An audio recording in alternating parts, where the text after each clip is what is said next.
fathers have trespassed and done that which was evil in the eyes of the Lord.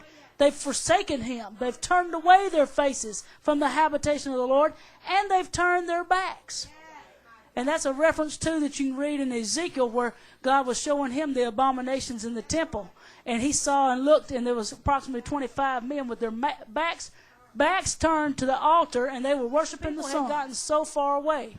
But that's what happens when you don't come into the house of God.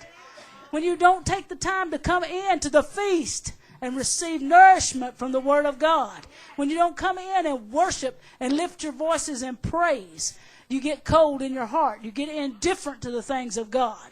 And then if the whole congregation is that way, if the leadership is that way, like the kings were, then the doors are closed. And then if you happen to take a notion that you're going to go one Sunday, you get there and the place is closed up because nobody is sanctified. Nobody is clean enough to say, look, we need to keep the house of God open. Nobody has got enough of God in them to worry about it. That's a sad situation. That is a sad thing when the doors have closed. And the temple doors were opened. He also said here in verse 7 that they had put out the lamps. They turned the lights out. And that signifies they weren't reading the Word anymore. They weren't reading the Word anymore. The lights were out.